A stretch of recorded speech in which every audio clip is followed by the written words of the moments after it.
Greetings and welcome to today's vlog. Now, update on the summer house situation. Yes, it was delivered this week. We're very happy with it. The men worked well, didn't take them too long to erect it. We've been delighted with it really, and looking forward to summer arriving so we can spend time there in summer house. Interesting that they said that during lockdown, summer houses seem to become very popular. The orders are flowing in, and if you ordered today from this company, in fact, I looked on the internet, their website, they're offering 10% discount at the moment. But if you order it today, it probably wouldn't be delivered to your home until spring next year. So obviously there's a big demand. Anyway, on to other things. I've been continuing to do some sorting out. In fact, our daughter Steph brought around a lot of her old Hull City football programs, asking me to do something with them, like put them on eBay or something. So I've been looking through and one or two of my own stuff, and a couple of things to show you. First of all, a copy of the East Riding of Yorkshire Mail from Sunday, May the 24th, 2008, and the headline is "Today Nothing Else Matters," and there's a picture of Wembley.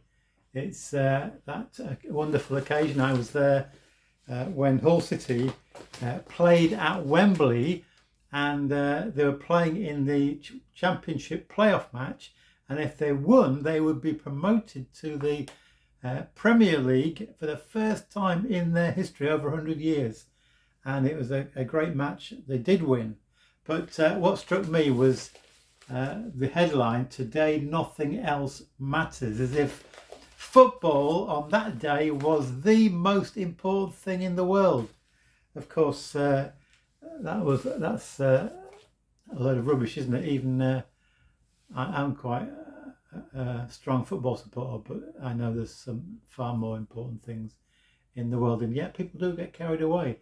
In the days when there were crowds at football matches, some of them would raise their hands and worship their heroes. It's almost like a religion, some people say.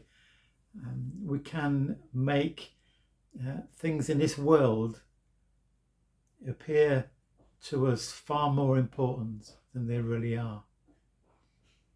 And we need to be aware that we're not making gods out of things that don't deserve that status. There's only one God, the living God, the God and Father of our Lord Jesus Christ. He should be first, the most important in our lives. Second thing I want to show you is a football programme, and it's from a match that took place on Monday the 20th of March 1967. Now, how old would I have been there? I would have been just 11 years old, but I was there at that match. It was played at Boothby Park, Hull, but Hull City weren't playing in the match. It was a fifth round second replay of the FA Cup, a match between Sunderland and Leeds United. So there was me, an 11-year-old little lad, and there was a massive crowd. It was amazing. Never seen such a big crowd at that ground. It was packed full, and of course, me being little, couldn't see all that much. But when the amazing thing was that when the adults who were there, the Leeds and Sunderland supporters, saw this little lad, they opened up so I could go right down to the front. So I was standing right next to the pitch. It was a wonderful occasion. I think from memory, Leeds won 2-1, but it was a wonderful occasion. But just that kindness, I'm not sure whether it would happen these days, maybe, and certainly it seemed that I'm doing it again, Leeds and Sunderland supporters were mixing up, and there was no trouble. But so it was a great occasion, but they let me through because I was only a little lad. And that got me to thinking of the well-known story of Zacchaeus. Now, if you read the account that Luke gives us in Luke chapter 19 of the Zacchaeus story, when Zacchaeus meets Jesus, Luke begins by telling us 4 things about Zacchaeus. The first is that he was a chief tax collector.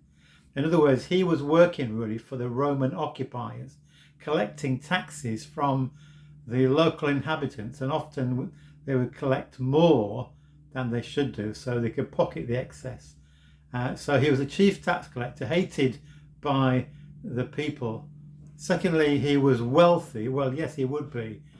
He'd probably be paid by the Roman authorities, but he was probably also pocketing excess tax that he'd collected. So he was chief tax collector. He was wealthy. The third thing Luke tells us is that he was short in stature. There's that old song we used to sing, Zacchaeus was a very little man. A very little man was he. I don't know what size, but obviously he was short. So he had that issue. That's what reminded me from that match all those years ago when I was a little lad and couldn't see very well until I was allowed to the front. Now, of course, that wouldn't happen for Zacchaeus. The crowds wouldn't let him go to the front, even though he was little, because they hated him. He was a tax collector. So there come the fourth element of what Luke tells us about Zacchaeus is that he wanted to see Jesus. He had a desire to meet, to see, to get to know who is Jesus. I want to know him. So because he was short, he had an idea that he would run ahead and climb a tree. He probably wanted to be able to see Jesus, but not to be seen. He wanted to just observe from a distance. But what surprised him was that when Jesus got to the spot where the tree was, that Zacchaeus was up, he turned and looked at Zacchaeus and he spoke to him by name. Zacchaeus, come down immediately. I must come to your house. And so Jesus invites him round for tea. And so they go to Zacchaeus' house. And of course, Luke tells us then that the crowd started mumbling and grumbling.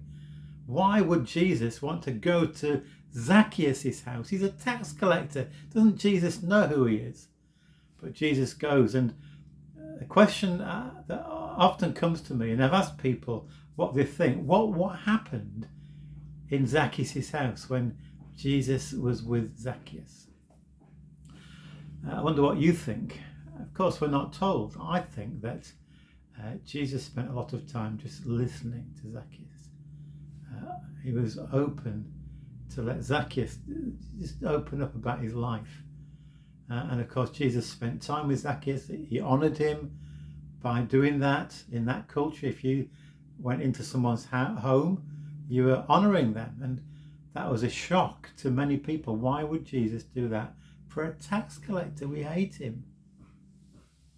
Whatever happened in that house, Zacchaeus' life was totally transformed by that time that he spent with Jesus. So he says, I'm going to give half of my possessions to the poor.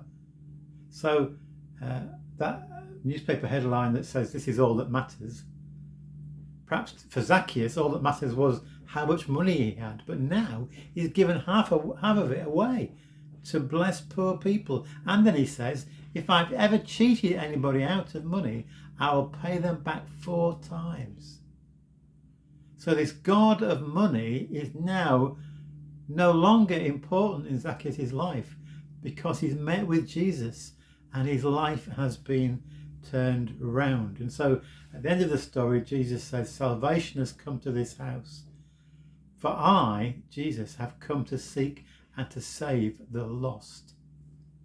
And one of the key and wonderful things about this story is that here is Zacchaeus, who most of the people in that town, it was in Jericho that this happened, most of the people in that town would want to stay away from Zacchaeus. They don't want to go anywhere near him. They don't like him. They hate him. They want to steer well clear. And probably many of the religious people would feel like that too. Whereas Jesus, he knows who Zacchaeus is. He knows his background. He knows that people don't like him. He knows that he's a tax collector. And yet Jesus is drawn to him in compassion, in love. He wants to see Zacchaeus' life transformed. He wants Zacchaeus to know how precious he is in God's sight. And I wonder whether our response to people who are perhaps ostracized or not like we are, or in some way we struggle to like them, are we nevertheless in compassion drawn to them, wanting to share the love of God with them? Let's make that our prayer, that we may be filled with the compassion of Jesus as we think of that story of Zacchaeus and so many other stories in the gospel. So God bless you. Thank you so much for listening today.